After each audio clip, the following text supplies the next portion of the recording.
Gunung Kawi dikenal sebagai objek wisata yang indah. Namun, ada pula kisah tentang misteri pesugihan Gunung Kawi yang konon biasa dilakukan oleh sebagian pengunjungnya. Jawa Timur menawarkan sensasi wisata yang luar biasa bagi siapapun yang datang ke sana, terutama daerah bagian tengah dan selatan.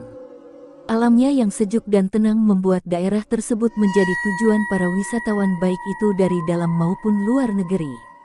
Salah satu objek wisata yang cukup terkenal di sana adalah Gunung Kawi. Gunung Kawi terletak di antara Kabupaten Malang dan Blitar. Secara administratif, sebelah barat gunung berada di Blitar, sementara bagian timurnya masuk daerah Malang.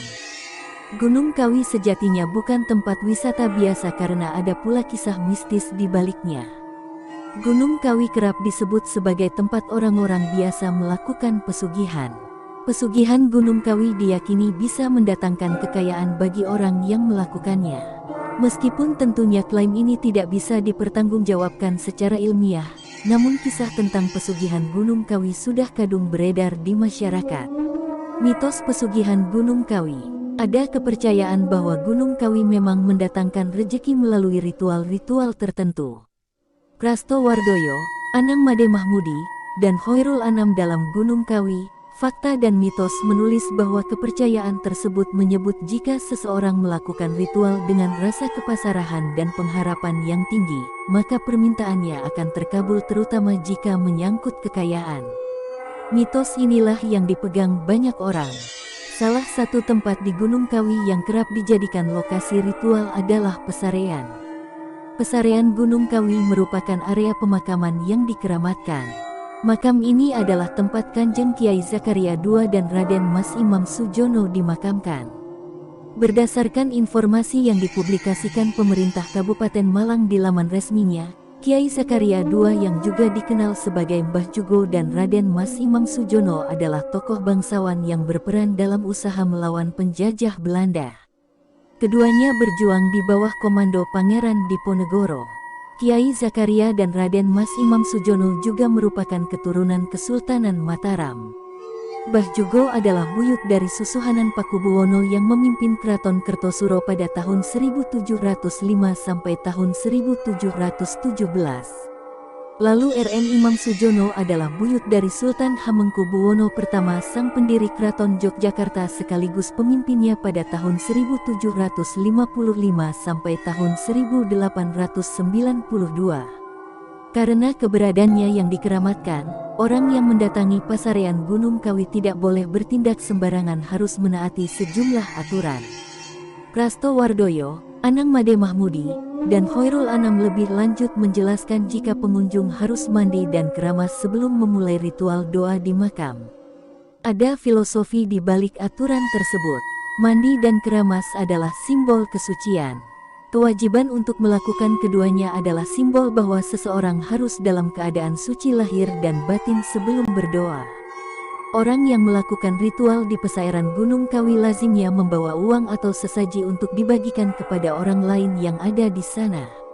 Tindakan ini bermakna berkah akan datang jika seseorang membagi hartanya kepada sesama manusia. Seperti dicatat vivanews.com, ritual pesugihan Gunung Kawi disebut terdiri dari tapabrata atau upaya mengendalikan keinginan dan hawa nafsu selama 3 hari di bawah pohon keramat. Dalam ritual ini, pelaku pesugihan harus membuat kontrak dengan penguasa gaib Gunung Kawi dan memberikan tumbal setiap tahunnya. Pemberian tumbal ini terbilang mengerikan. Sebab, tumbal dari pelaku pesugihan adalah orang yang masih memiliki hubungan darah dengannya. Setelah ritual dilakukan dan tumbal diberikan, menurut mitos yang beredar makan daun pohon dewandari akan jatuh dan daun tersebut harus disimpan pelaku pesugihan. Daun itulah yang dipercaya bisa memberikan uang gaib. Bukan hanya pesugihan, Gunung Kawi bukan hanya soal ritual atau pesugihan. Tidak semua orang yang datang ke Pesarean Gunung Kawi bertujuan untuk melakukan ritual. Ada pula pengunjung yang datang untuk melakukan penelitian maupun sekadar berwisata karena tempat ini juga cocok menjadi tujuan rekreasi bagi semua kalangan, termasuk bersama keluarga.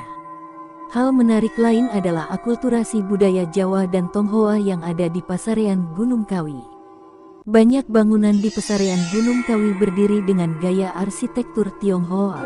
Namun di sisi lain, para pelayan yang bekerja biasa menggunakan pakaian adat Jawa. Di pesarean Gunung Kawi, terlepas dari citranya yang melekat sebagai tempat pesugihan, adalah desa wisata yang menawarkan wisata religi, budaya, dan keindahan arsitektur. Ada juga kuliner nikmat yang siap menemani para pengunjung. Kementerian Pariwisata dan Ekonomi Kreatif Kemenparekraf mencatat pesarean Gunung Kawi sebagai desa wisata yang masuk dalam kategori berkembang. Di laman resminya, Kemenparekraf memberi informasi mengenai fasilitas, atraksi, hingga makanan yang tersedia di sana dan bisa dinikmati pengunjung. Untuk wisata religi, Gunung Kawi punya objek wisata masjid berarsitektur Demak yang dikunjungi umat Islam. Selain itu, ada Vihara Dewi Kuan Im Kraton Gunung Kawi dan kelenteng yang juga ramai. Aneka pagelaran seni juga siap menyajikan kebolehannya di hadapan pengunjung. Untuk seni tari, di pesarean Gunung Kawi ada berbagai tarian mulai tradisional maupun kontemporer yang bisa disaksikan. Jika ingin menyaksikan pertunjukan wayang kulit, ada tempat khususnya di Gedung Sasana Ringgit. Bagi masyarakat Gunung Kawi, wayang kulit bukanlah sekadar pagelaran seni, melainkan ada makna filosofis di baliknya. Ini sebagaimana dijelaskan oleh Bupati Malang. Di tengah persiapan pagelaran wayang kulit dalam rangka Haul Eyang Raden Mas Imam Sujono, Bupati mengatakan pagelaran wayang kulit adalah sarana manusia untuk senantiasa mengingat kematian.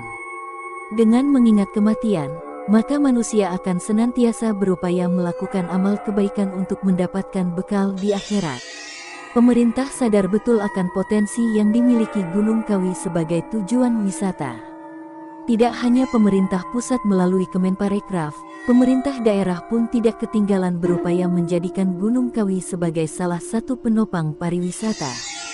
Kawasan Gunung Kawi selama ini telah dikenal sebagai destinasi wisata rohani yang dikenal bukan hanya pada skala regional, melainkan juga pada tingkat nasional dan internasional. Akan sangat bermanfaat bagi masyarakat Kecamatan Wonosari maupun Kabupaten Malang jika potensi ini dapat kita maksimalkan bersama, kata Bupati seperti dilansir medcom.id. Terima kasih sudah menonton video ini, semoga berita ini bisa menambah wawasan kita dan menjadi pelajaran dan wejangan buat kita semua. Jangan lupa like dan subscribe video ini. Terima kasih.